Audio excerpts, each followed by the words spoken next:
The member from the P&Co. Mr. Speaker, if I stuck around here long enough, the Liberals would give me a standing ovation. My question is to the President of the Treasury Board. Her mandate letter says, and I quote, "You will drive efficiencies and reduce costs to achieve our commitment to eliminate the deficit by 2017-2018. Yet, the deficit increased by $400 million in this last year, and the only efficiencies Ontarians have seen is the rapid speed of light in bringing in new taxes like the job-killing payroll tax, the carbon tax, and the fuel tax. Since she hasn't met her mandate letter, can the Treasury Board President now admit that the only way the Liberals will be able to balance the budget by 2018 is to increase taxes and create new ones? Thank you. Well, Speaker, I welcome the question because it is an absolute responsibility of mine to make sure that when we spend money, we get great value for every dollar that we spend. So with my colleagues on Treasury Board, we are going through the program review, renewal and transformation, where we are going line by line, program by program, ministry by ministry, to make sure we're getting the best possible value, the best possible outcomes for people with that through that process, Speaker. I am enormously optimistic. Well, if you look at our health spending, we went from growing by 6 to 7% a year, Speaker, to about 2% increase per year. And we've done that while continuing to improve services for people. Thank you. Supplementary. The minister knows full well her and her trusty assistant, the finance minister, are not capable of balancing the budget. For the third straight row, we have seen the deficit increase. It's going in the wrong direction, Treasury Board President. We have not seen the size, the scope, or the cost of government go down. In fact, the Sunshine List grew by 14%, with over 100,000 people in Ontario on the public payroll making over $100,000.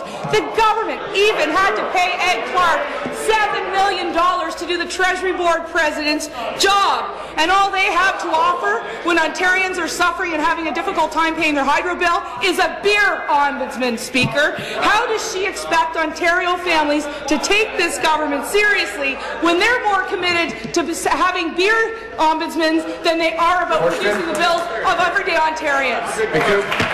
President, Treasury Board. You seated, please. You seated, please. Thank you. Speaker, the member opposite is trying to create a narrative, but she's not basing it on the facts. If she would read the budget, if she would look at the budget, look at our spending, she will discover that our spending this past year was actually $1.6 billion. Less than we had anticipated, that we had budgeted for, Speaker.